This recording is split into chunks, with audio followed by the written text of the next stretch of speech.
Hey, are you ready to meet a candidate? Yeah, you are. What is Meet a Candidate is the question that was just on the screen. Well, I'm gonna answer that. It's a 30-minute interview show where I try to help you get to know a candidate.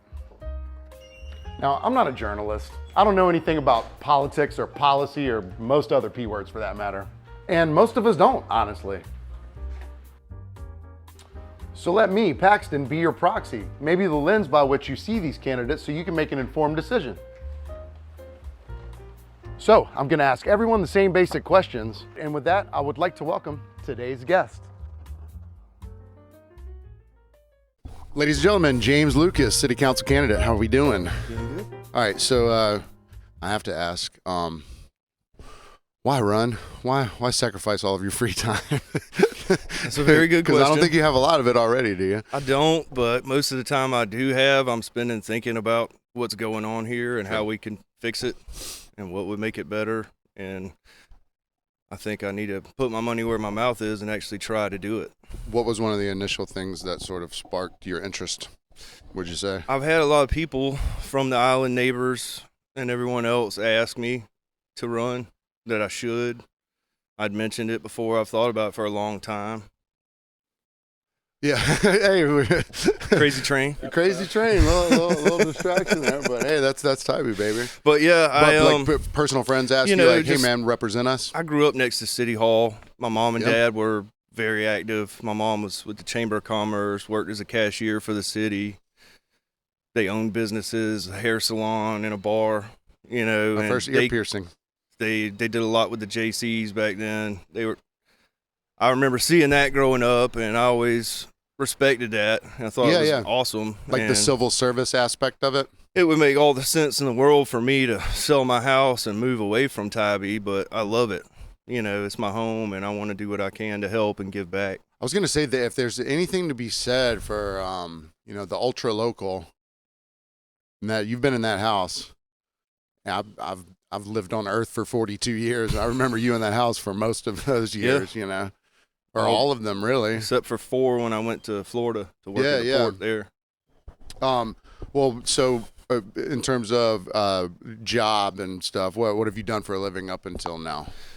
Well, and currently, I started working at McElwee's when I was 12 down here. Worked in the restaurants like most teenagers down here through my teenage years. Did construction, sprinkler systems, a little bit of everything here and there, and then finally got on at the port. Well, I was working for the city, actually, for water and sewer at the time, making $9.60 an hour, and I got on at the port at $27.50 an hour. Nice little jump. Put in my 2 weeks notice and transitioned there, and I've been there ever since. And that's been quite a while now, right? 2006. Oh, wow, yeah. So what do you think, Dan, and what do you do at the port? I'm a clerk and checker. I've worked deck and dock. I was a superintendent, stowed ships. Do you think some of those like pathways and skills will lead into the city council sort of thing? I think so. It's definitely, I want to get the job done as quickly and efficiently as possible and painlessly for everyone involved. That's how it works at the port. I was going to say, you probably have to work under the efficiency Sometimes clause. they make it not so easy to do it efficiently and easily, but that's my goal. And I like to get things done and make sure I'm making a good decision when I make one. And how much levity do you have out on the ports to, like, by committee on decision making? Because essentially that whole council thing is decisions by committee. Well, now I'm in the union now, so we have meetings, we can vote, we can make motions, we can change our rules, and we can negotiate with the companies. So one day I might get a little more involved in that, but right now this is my target to spend my time on. Right, yeah. So now that you've decided to run, and you'll come to find, and you probably already know, that social media is pretty much a necessary evil when it comes to running politically, unfortunately. But it is the necessary evil because it's pretty much the only platform to get your ideas out there, or that you're running at all, you know? Yeah. And the dregs of the human mind exist in the social media comment section of political posts. And that's where your constituency lies as well.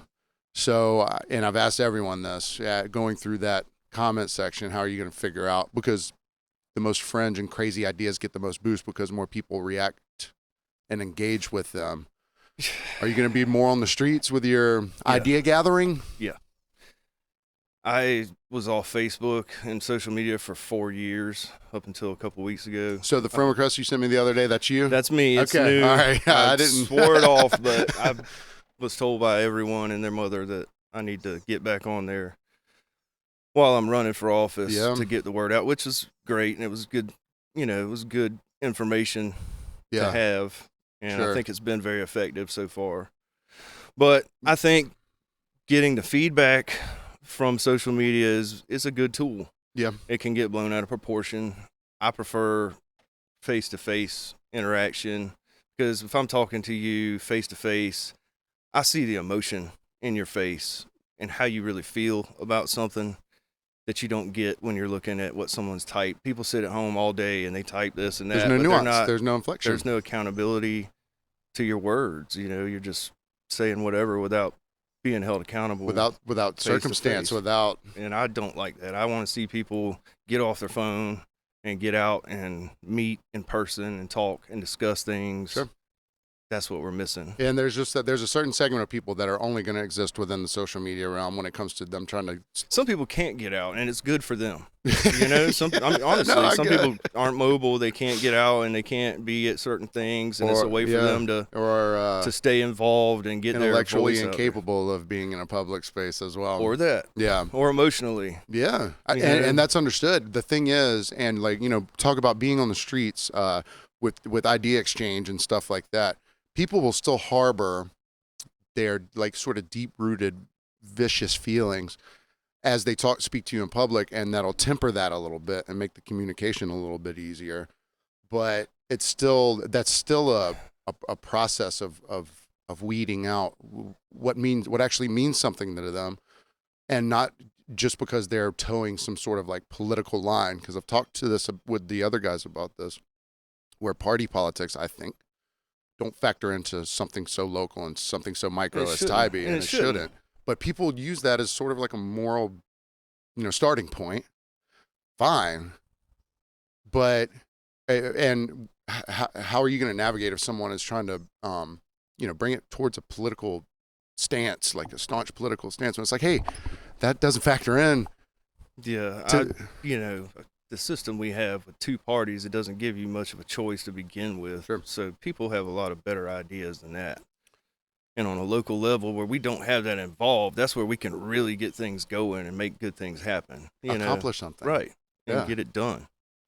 And I think that's really big. But I'm a big advocate for getting off the phone and more town hall environment, more community gatherings where if you want to voice your opinion, you have the floor. Take your time. You're not limited to 3 minutes, 5 minutes, however much it is now. 200 characters. Right. Or amount of characters. Yeah.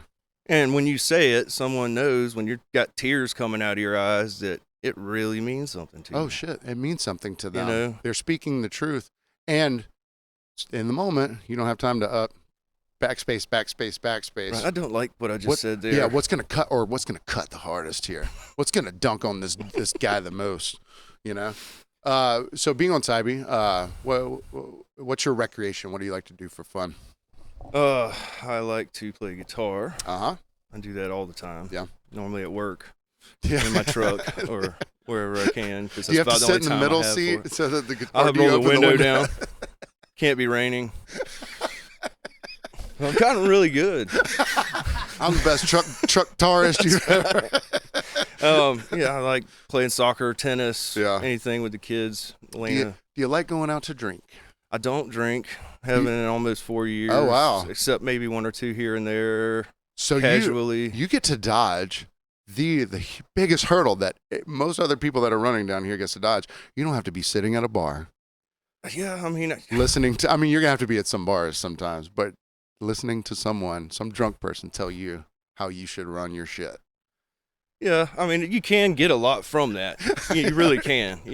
People, when they're drunk, they tell you how they really feel. So they won't hold back and sugarcoat stuff like they might when they're sober talking to you. But Sure, but that's like sending a computer in a plastic bag over Amazon. Like the packaging's wrong. I get the idea is good, but you're giving it to me in a trash bag. That's right. Yeah. So the Amazon guy is just going to throw it onto your yard instead of placing it nicely underneath the. Yeah. No, I just I don't. I Yeah, didn't have a problem with drinking. My body decided it didn't like it. We getting So old, when I baby. drink, I don't feel good, and I'm too busy to not feel good. So, well, when you're out at like soccer practice or in any public space, really, have you noticed any uptick in the people wanting to mostly only discuss like local politics with you, or has it? Yeah. I mean, but that's always happened. Normally, when I talk to people anywhere, we're talking about something's going on down here and Sure. what we should do about it. So it's not really different to me, you know. And it's not annoying. No. Yeah. I appreciate input from everybody. You know, I think everyone has a valuable outlook on things from their perspective, and I like to see all perspectives of any situation. And I guess in those environments, you can especially there's a little more time to chit chat than just like you said, like the 3-minute segment. Right. You got 3 minutes. Tell me how you feel about everything you've ever felt before. Yeah. Right. I don't know if I can do a little plug on here, but next Sunday, the 15th of October, I'm throwing a softball tournament at JC Park from noon to 6, trying to get some local bands to play, have a bunch of people come out. We're going to mix teams up, individual entry, and we'll pick the teams randomly to keep it fun and fair. Oh, there you go. Going to do a home run derby with a cash pot There for you the guys go. that really want to come out and smack the ball.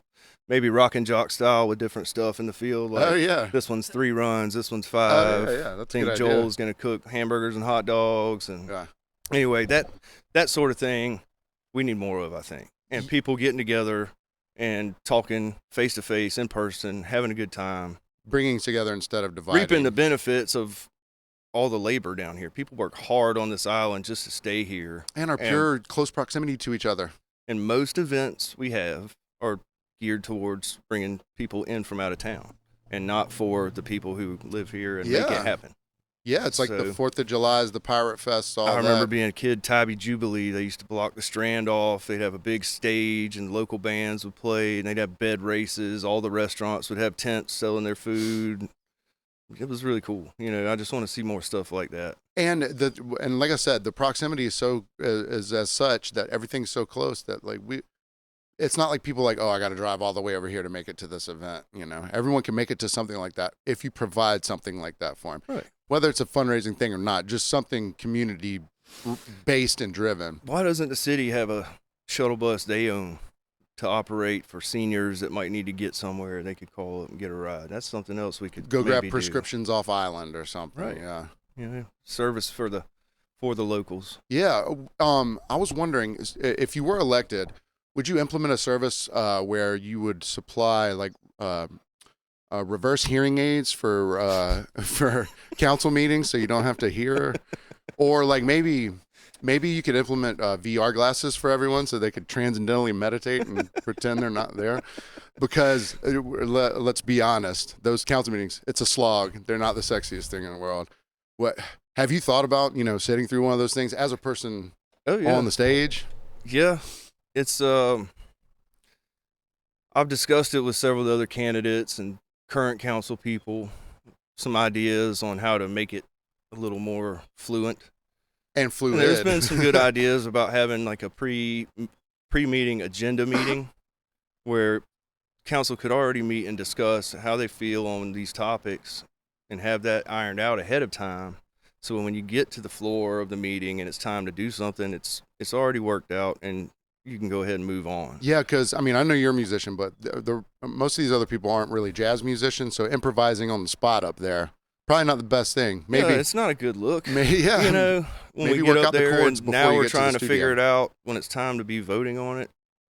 Yeah. You know, that we got to get ahead of stuff, and whatever we need to do to make that happen. And that seems like such a simple sort of thing to like, hey, maybe let's discuss something before we're up on the stage. It's weird that no one's thought of it yet. It's important for all the members of council to talk. Also, now it doesn't seem like all the council members are getting that chance to speak beforehand. They're kind of doing their own thing. Have and you then gotten when we that sense that's the sense I gathered. from current council people that like, hey, they're not saying anything There to might each be other one or until- two that are talking about Yeah. it here, one or two there, but That's as it. a whole unit and a group, That's I interesting. don't see that happening. And you know Other what? than some workshops, Now that you say it, I'm like, they probably don't, honestly, because it's just, it almost seems like a team thing up there. Like you're not talking to the other team before you go out onto the field of battle. right. You know, like what do you think? What do you think about the third down You know, play? how am I supposed to represent the full constituency of the island if the people that voted you in are giving you your opinions, but I'm not hearing that side of the story? I'm just hearing from the people that are talking to me. You know, it's important, I think, for them to share information and feedback on what people are telling them. How do they feel about this? How did my people feel about this? You know, so It seems like such a simple thing. it seems like it. But it's things that us as the public would already assume were in place. Like, oh, they must chat before they go out there. You know, the band must rehearse before they go play the gig. Right. You know, You but would think so. you would think so, but they don't. Yeah.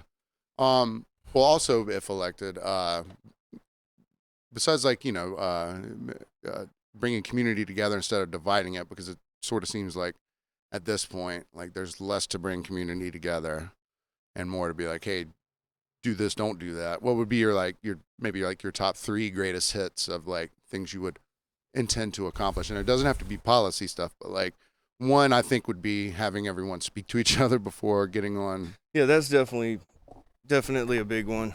Another is big event safety. Figuring out a way to maybe set up a satellite ER on the island with one of the local hospitals. Maybe we could use part of the school, the fire station, the courthouse, somewhere. It's got to be somewhere. We could have at least maybe 1 or 2 triage bays. So if someone's dying, we can save their life. And have the helicopters here like we have in the past. You know, when we were kids, I always saw the MedStar helicopter flying around. And it wasn't as That's a big one for me. Yeah. Because, you know, my house, 4th and Butler this year, 10 o'clock at night, it was 4 lanes all going off the island. Gridlock. If it wasn't busy like that when we were kids. If man. anyone had a heart attack or anything, you're done. Yeah. You know, Miss Anna, my neighbor, God willing, she needed to get to the hospital. She's an old lady. So that's a big priority. Let's see. Could you repeat the question? what would be your top 3 greatest hits? You know, for what you would like to accomplish, or get the ball rolling on. You know, one of the major topics is STVRs, and I'm sure everyone's so tired of talking and hearing about it. But litigation's underway. The state is going to decide ultimately what we can and can't do. Oh, with really? that. So it's a higher level. But once that decision's made, if it is made to where we have to have STVRs, I just think we need to focus on making sure that the money we collect from that goes back to the residents, whether it goes to recreation, giving a break on bills, whatever. The main thing, make life as easy and as good as possible for the people that live here year round. And it seems like that number is dwindling a little bit of the people that are capable of living here year round. Yeah, it's not Do you easy. agree? You know, it's not easy. I had 2 kids, house full of animals, and everything's so expensive now. Like I said, it'd make all the sense for me to sell and move, but I refuse. Yeah, right. But I refuse, brother. Well, I so love this place. You yeah, know, exactly. I grew up here. I had a great childhood. My kids have had a great childhood, and hopefully theirs will. right. you know. And there's something to be said for, because I've interviewed a couple people now, and Bo's lived here for 6 years. You've lived here mostly all your life. I think it's good to have diversity. Yeah, like I ideas. said, we need different perspective. And then even falling on the You Ain't Tybee crowd, like, well, if anyone's Tybee, it's you. So if that means something, then good. But it shouldn't be a prerequisite, I don't think. But it would be nice to hear from. It's funny you said that because I'm getting T-shirts made that say, if you don't vote James Lucas, you ain't Tybee, with Joel in the back. I got his permission. Okay, yeah. We had an idea, remember when they weren't letting people on the island unless they lived down here after like a hurricane or something like that? I was like, all you got to do is stick Joel out there at the bridge. You roll up, he roll down your window, goes, all right, you can come on. And if you ain't Tybee, you got to turn around. It's a great idea. So what are your, do you have email, social media? Yeah. How can people get the word I'm on to you? Facebook, Vote James Lucas. That's the and Facebook. That's one. I also have James Lucas is my Okay. normal, either one. And do you have an email? I'll put it up on the screen. VoteJamesLucas@gmail.com. VoteJamesLucas@gmail.com. I'll put that up on the screen. Well, thanks for taking the time and coming to talk to me, Yeah, man. enjoy it. And yeah, try and make it out the 15th if you can. I know you October work 5th Sundays, but yeah, October 15th. noon to 6. If you can make it out for an hour, Yeah, this will everybody come yeah. on out. Bring your kids. This will be out before. bring your mom then. and dad. So bring yeah, if you're everybody. available, October 15th at JC Park. Noon to 6. All right. See you guys in the next one.